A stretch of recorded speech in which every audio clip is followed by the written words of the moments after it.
Good morning everybody, welcome back to Cilinix Crypto and welcome to this new video right here on XRP, your daily updates. We're going to do a full update, talking about yesterday, talking about what to expect over the course of the weekend, talking about a little bit about next week already as well. Because ultimately, I mean, when we're talking about the weekend, like I can show you the last weekend for XRP. It's normally just not that volatile, and usually the volatility picks up on Sunday, and then obviously it culminates in a hugely volatile Monday. At least for the last couple of weeks. So we'll talk about that in a little bit as well. But today is most likely going to be a little bit more quiet, which is good. Okay, that's also needed, especially after a week like we've had, full of ups and downs. I mean, ultimately XRP, of course, specifically has been able to hold relatively well, but it's definitely not been up only either. I mean, yesterday was pretty good eventually. I thought we would push down a little bit lower with XRP, just to be fair. I think yesterday morning what I said, ultimately we did expect us to pull back into that level at 2.2 before that. But then yesterday morning I said, with the volatility index especially, there was quite a lot of instability in the general financial markets. So I said, and I like to do that in videos sometimes, just to be a little bit more cautious.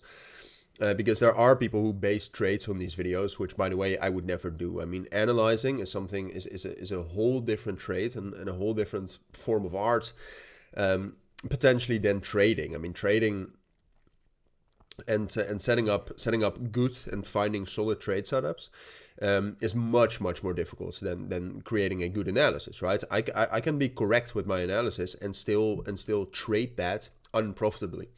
So be careful with that. But yesterday I said, okay, I think we can push down a little bit lower, especially with the instability. Did not happen, and we reclaimed that level at 2.25, which ultimately, that's also what I said, right? So ultimately in the video I said it's a matter of time before we reclaim that level. But before that we can spike down a bit lower. Fortunately, did not happen, and ultimately I'm actually quite happy with the market strength we've had on display yesterday. It was pretty good. I mean, the markets as a whole were pretty strong. And XRP followed that. And that is also the situation for XRP right now. It follows the market very much, right? So then Bitcoin is the market. XRP just follows Bitcoin.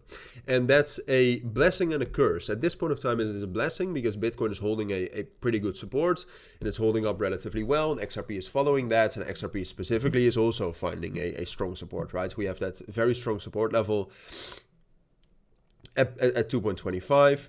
Which ultimately on the higher time frames we've been able to hold the general support level. We're getting some bullish divergences, as you can see right here as well. However, the thing is that in this market that's holding relatively well, there are some coins that have a lot of momentum. Filecoin, but Near as well. Some scam coins as well, such as Flux. But ultimately then we're talking about XRP. And you can see that in terms of momentum, in terms of volume, it's all the way down here. The momentum for XRP right now is very low. So as long as Bitcoin looks good, which I do expect, I think XRP is going to look good as well. And I think we can actually hold support. But I really don't see any reason for a massive rally or a massive pump, even though I think, you know, fundamentally, there's actually a couple of reasons why I think that could be a possibility and why at some point of time I do expect that. But for now, short term, like I said, I don't expect that. We have dropping momentum, dropping volume, so I'd say it's most likely we're going to pull back into that level at 2.25, where we also have an imbalance right now, and we have some older imbalances as well. I mean, if you just look at the fair value gap, you could say, oh, that's filled, but you can see we have a naked point of control at 2.22, for example.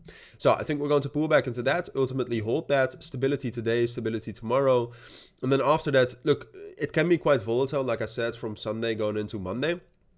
But ultimately, I do think we'll be able to rally back into the high liquidity zone at 2.41. And then once we actually get there, we'll talk about whether we can break above that. I would say we have a good chance to break above that. Just to end this video on a positive note, I think we have a good chance next week to break above that. But I'll keep you updated and I'll give you some more information later on the specifics. So those are my thoughts. Thank you for watching, everybody. Take care and bye.